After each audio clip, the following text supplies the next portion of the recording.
राजस्थान के रेगिस्तान में एक प्राचीन किला स्थित था जिसे लोग राजा महारा का किला कहते थे।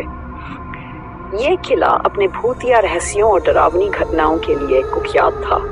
कहते हैं कि राजा महारा, जो अपने समय के सबसे ताकतवर और क्रूर शासकों में से एक थे, ने अपनी ताकत और दौलत को बचाने के लिए काले जादू का सहारा लिया था।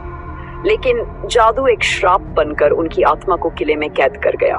किले का श्राप गांव वालों का कहना था कि राजा महारा ने अपनी मृत्यु से पहले शाप दिया था कि जो भी उनकी दौलत लेने आएगा वह कभी जिंदा वापस नहीं जा सकेगा। इस कारण वर्षों से किले के आसपास का क्षेत्र वीरान था। जब सूरज ढलता तो लोग किले की ओर देखना भी पसंद नहीं करते थे। वहां से अजीब अजीब आवाजें, चीखें और हंसी की गूंज सुनाई देती थी। वर्तमान समय एक जिज्ञासु खोजी पत्रकार ऐसी कहानियों पर यकीन नहीं करता था। उसने फैसला किया कि वह राजा महारा के किले की सच्चाई जानकर रहेगा। वह अपने कैमरे और अन्य उपकरणों के साथ गांव पहुंचा। गांव वाले उसे रोकने की कोशिश करते रहे। एक बूढ़े व्यक्ति ने कहा, बेटा, किले में जाना मौत को न्योता देना है, वहां से कोई वापस नहीं आता। लेकिन अन्य ने उनकी चेतावनियों को अनदेखा कर दिया। उसके मन में सिर्फ एक ही बात थी, राजा महारा के रहस्य को उजागर करना। किले में प्रवेश रात के समय अन्य ने किले के दरवाजे की ओर कदम बढ़ाए। दरवाजे पर लगे बड़े बड़े किवाड़ हवा में चरमराते हुए खुद ब खुद खुल गए। किले के अंदर घुसते ही उसे ठंडी हवा का झोंका महसूस हुआ।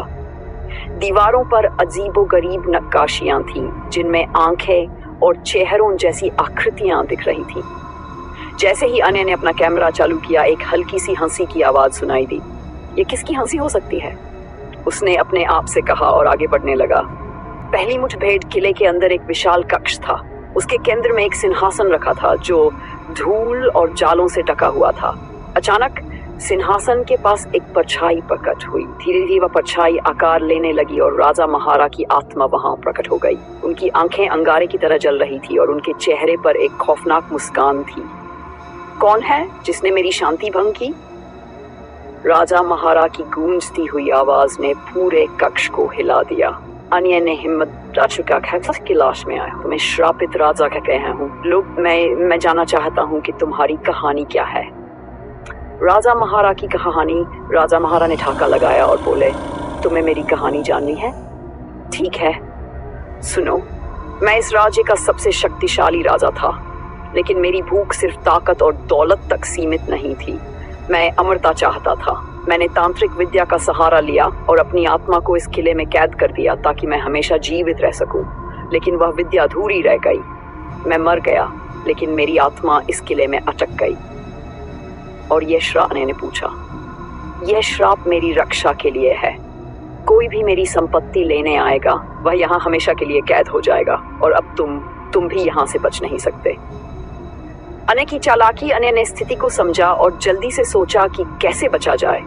उसने कहा, तुम्हारी कहानी दुनिया नहीं जानती। अगर मैं इसे बाहर ले जाऊं तो लोग तुम्हारे नाम को अमर कर देंगे। राजा महारा ने रुचि दिखाते हुए कहा, अगर तुम मेरी कहानी को दुनिया तक पहुंचा सको तो मैं तुम्हें मुक्त कर दूंगा। लेकिन अगर तुम असफल हुए तो तुम्हारी आत्मा भी यहाँ कैद हो जाएगी। समय की चुनौती। राजा महारा ने अन्य को 7 दिनों का समय दिया। अन्य किले से बाहर निकलने में सफल हुआ, लेकिन हर रात उसे अजीब सपने आते। सपनों में राजा महारा की आवाज गूंजती रहती, याद रखना, सिर्फ 7 दिन। अन्य ने दिन रात मेहनत की। उसने राजा महारा की कहानी को अपनी रिपोर्ट में शामिल किया और इसे दुनिया के सामने पेश किया। ये रिपोर्ट वायरल हो गई। राजा महारा की कहानी और उनका श्राप अब हर किसी की जुबान पर था। अंत 7वें दिन रात को अन्य ने राजा महारा की आत्मा को फिर से देखा। वह पहले की तरह भयानक नहीं थे। उनके चेहरे पर शांति थी। तुमने अपनी बात पूरी की, अब मैं मुक्त हूँ, यह कहते हुए राजा महारा में विलीन हो गई। किला अब भी खड़ा है, लेकिन वहां कोई भूत या हरकत नहीं होती। अन्य की ये कहानी इतिहास में दर्ज हो गई और राजा महारा अमर हो गए अपनी कहानी के माध्यम से।